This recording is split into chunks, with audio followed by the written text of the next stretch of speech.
A vice-presidente da Argentina, Cristina Kirchner, escapou ilesa na última quinta-feira depois que um homem apontou contra ela uma arma carregada que não disparou a centímetros de sua cabeça.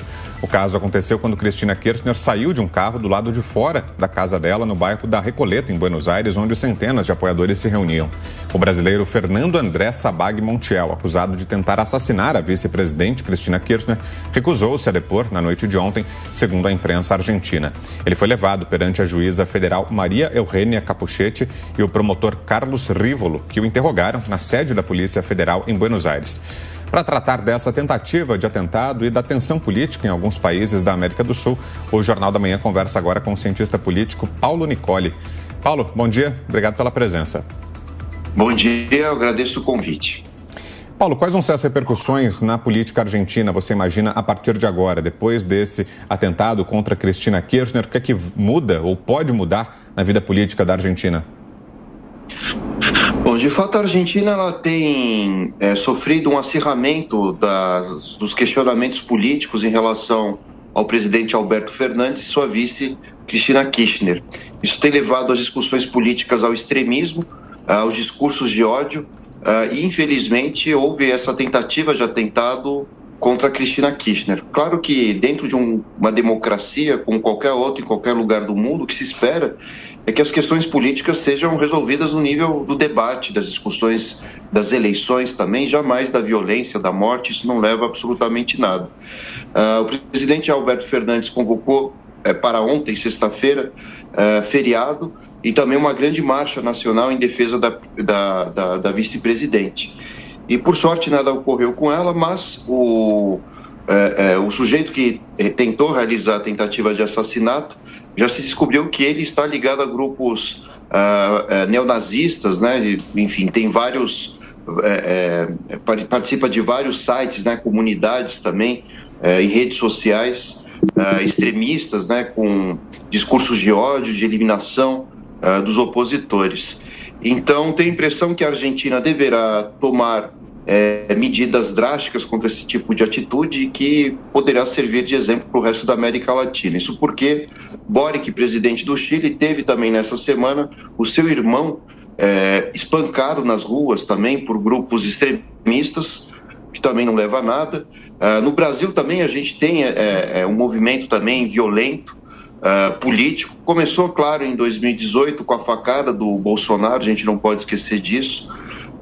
Lula, antes de ser preso também, teve um ônibus alvejado. E agora, durante esse processo eleitoral, a gente também tem visto muito bate-boca, discussões, brigas, né, que não levam a nada. Numa democracia a gente espera a civilidade, é para isso que ela existe, para que a gente não tenha que eliminar o outro com a violência, mas sim que o derrotado democraticamente aceite a derrota e o vitorioso respeite a existência do derrotado. Para isso que serve a democracia, evidentemente, né? Mas infelizmente a crise econômica em todo o continente, discursos, né, cada vez mais extremistas, tem levado a esse tipo de atitude. E o que se espera a partir de agora é uma proteção ainda maior da segurança de políticos, né, sobretudo de esquerda da América Latina, mas eu diria que o mesmo vale para o outro lado também, da direita. É importante que haja proteção policial para todos os candidatos. E aqui, pensando num reflexo sobre o Brasil, eu diria que todos os principais candidatos, para ser mais exato, Bolsonaro e Lula, também precisam de uma proteção maior, já que os ânimos estão exaltados nesse contexto de início do século XX, aliás, segunda década do século XXI, perdão. Paulo, bom dia. Bom, diante deste contexto, então, de ânimos exaltados, de ódio, de fanatismo, radicalismo, qual o papel do político, do candidato, para tentar amenizar essa situação, desmotivar novos episódios como esse? Bom, o objetivo de todo político deve ser sempre enveredar pelo caminho da paz, né? Porque as posturas de presidentes, candidatos, acabam influenciando seus eleitores. Nunca esqueço de Nelson Mandela, depois de liberto, depois de 30 anos preso pela sua luta contra o racismo. Havia na África do Sul parte do movimento negro querendo uma vingança, uma guerra civil, e o maior exemplo que Nelson Mandela deu foi exatamente que é necessário negociar com os antigos opositores, mesmo aqueles que o queriam preso, mesmo aqueles que eram racistas. Então, me parece que o papel dos políticos nesse momento, principalmente os que influenciam milhares de eleitores, é estender a mão para os opositores, promover um pacto de paz, um pacto civilizatório, e na Argentina é preciso ser feito exatamente esse movimento, assim como no Brasil, principalmente entre as campanhas de Bolsonaro e Lula. Ninguém quer uma guerra civil, ninguém quer a eliminação do outro. Dentro do jogo democrático, o que se espera é o respeito à vida alheia, né? Claro que as divergências elas são normais, o que é esquerda, o que é direita, enfim, posicionamentos políticos distintos, econômicos, isso faz parte da democracia saudável. Agora, o que não pode acontecer são governos incentivarem o uso da violência, seja contra o próprio processo democrático, contra os opositores, e é isso que esperamos, né, de todas as grandes lideranças da América Latina. Parece que isso vale também para o Bolsonaro, assim como para o Lula, né, exatamente para que eles incentivem os seus eleitores e apoiadores a jamais enveredar pela violência e que tudo se resolva no âmbito do debate político. Fernando Conrado, sua pergunta. A Mandela foi exatamente preso por ser um terrorista, né? Vamos deixar claro. Depois ele mudou de visão. Na cadeia, a cadeia vale exatamente para isso, para fazer as pessoas refletirem sobre seus posicionamentos, mas ele foi preso por explodir os seus adversários. Vamos deixar uma coisa clara aqui logo. E é engraçado também que no Brasil, só para fazer minha pergunta aqui, no Brasil a gente sempre fala de violência que pode acontecer de ambos lados, mas só tem psicopata do lado da esquerda, né? Do lado da direita a gente não viu nenhum crime psicopático acontecendo. Esse disparo contra o Lula, ninguém sabe quem fez. Tem gente que diz que foi a própria campanha do Lula que tentou realizar um disparo em si mesmo para se fingir de vítima. Minha pergunta é: qual é a realidade que o senhor acredita que a gente possa ter em relação à violência aí nesses atos de 7 de setembro? Porque o nosso STF, né, já colocou aí snipers nas ruas, ano passado já comprou mais granadas, mais pistolas. É absurdo, né? O nosso Suprema Corte comprar pistola, granada, munição, muita munição para sua política própria. Então, minha pergunta é: o que o senhor realmente acha que a gente pode esperar do 7 de setembro aqui no Brasil, dessas manifestações? Essas manifestações são um ataque à democracia ou elas são uma comemoração dos 200 anos da nossa independência? Bom, como eu disse, tudo isso vai depender dos gestos do presidente Bolsonaro. Pode ser que seja uma comemoração dos 200 anos, nada mais justo, né, da independência do Brasil. É uma data que deveria ser comemorada, né, como importante, exatamente porque faz 200 anos que o Brasil se torna uma nação independente.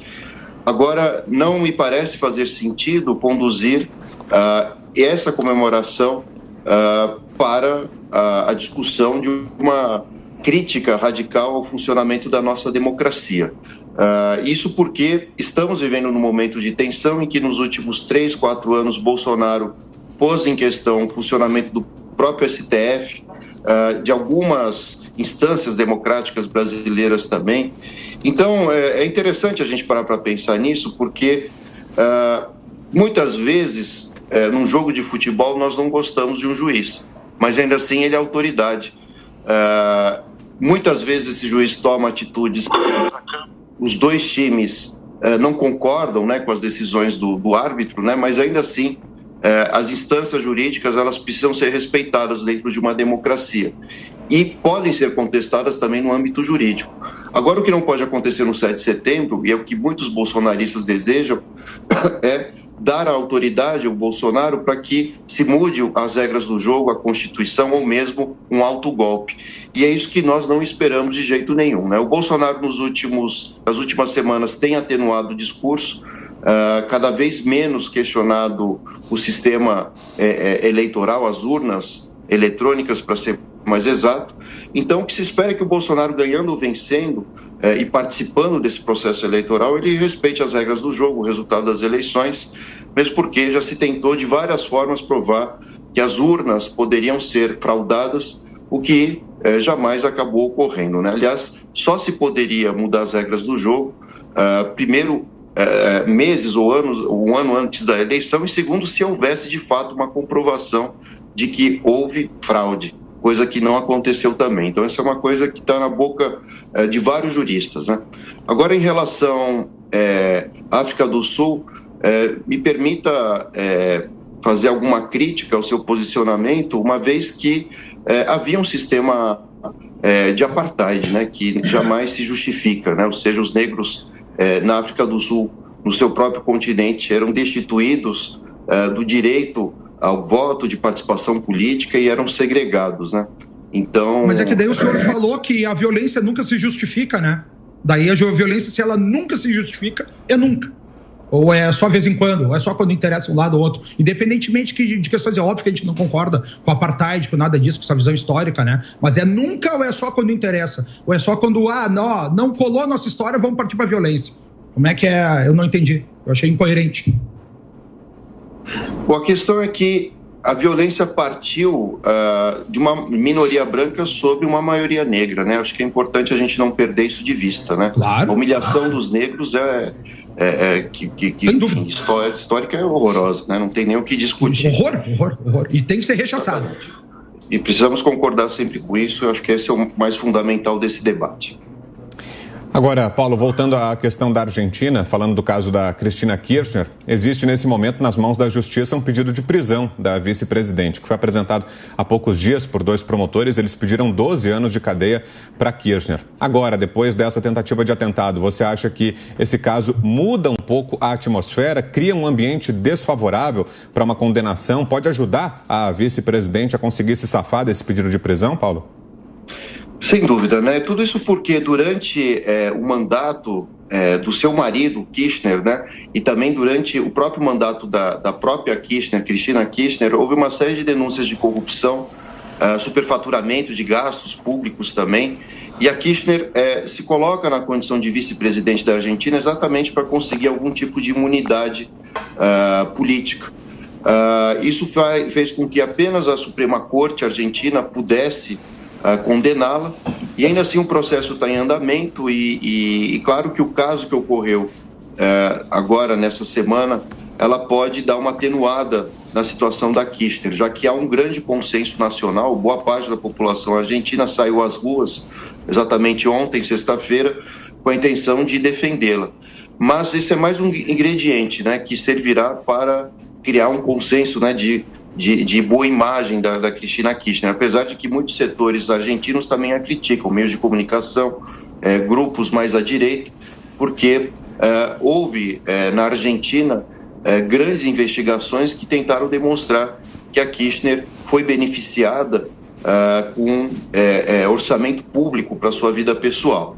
Ela tem se defendido nos últimos quase 10 anos contra esse processo, e como eu disse, foi exatamente por isso que ela fez essa aliança com Alberto Fernandes, sendo que o próprio Alberto Fernandes chegou a ser um opositor da Kirchner, apesar de ele também mesmo ter sido um dos ministros do marido da Kirchner quando ele foi presidente.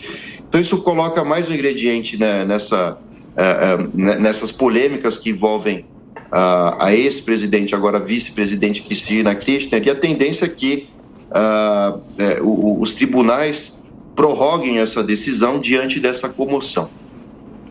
Agora, Paulo, o Conrado abordou sobre o 7 de setembro aqui no Brasil, né, a questão da violência, enfim.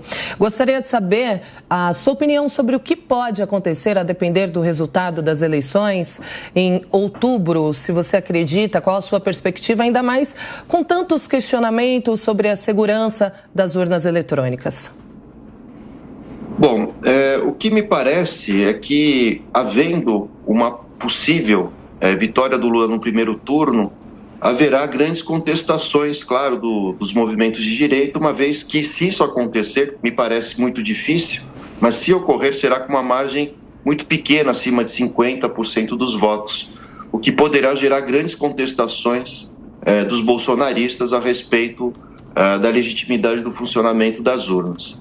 Havendo no segundo turno, acredito que essa polarização ela tenda a se intensificar, criando mais polêmicas entre os dois candidatos, Bolsonaro e o próprio Lula, né? Tudo isso porque eles são lideranças carismáticas, né? Eu sempre gosto de citar um sociólogo chamado Max Weber, e ele define a liderança carismática sempre como geradora de instabilidade do ponto de vista do apoio da sociedade, né? Então, sempre quando a gente está diante dessas figuras, uma parte da população apoia, outra parte não apoia. Isso vai acirrando os ânimos, infelizmente.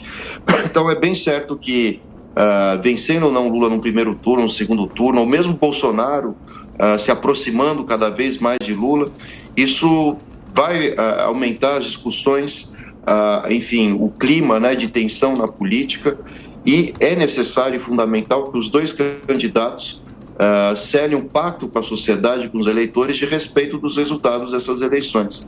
Como eu já disse em outras entrevistas aqui para vocês, é super legítimo questionar qualquer sistema eleitoral, é legítimo também propor mudanças na legislação, mas isso se faz pela parte legal, ou seja, o Bolsonaro teve essa oportunidade no ano passado, quando convenceu Arthur Lira a conduzir um projeto na própria Câmara para aprovar ou não uma mudança na legislação eleitoral em relação a algum comprovante, alguma impressão, né, do voto, algo do tipo, mas o Bolsonaro não obteve maioria.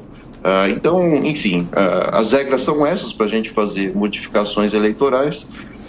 Para os bolsonaristas não houve esse sucesso e, consequentemente, é preciso aceitar essas regras do jogo, né? A gente não pode, por não gostar, de repente, de um adversário num jogo de futebol, mudar as regras do jogo, simplesmente para nos beneficiar. Como eu disse, faz parte do jogo político, né, questionar o sistema, mas existem vias legais para que se mudem as regras.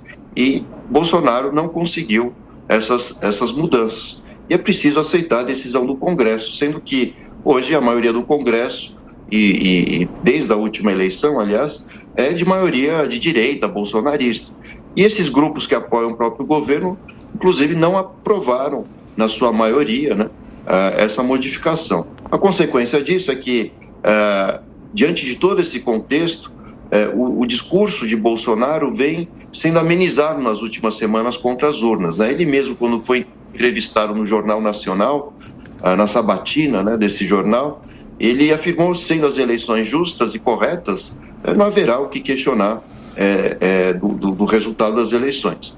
Então é isso que se espera, e isso que o eleitor espera também de Bolsonaro.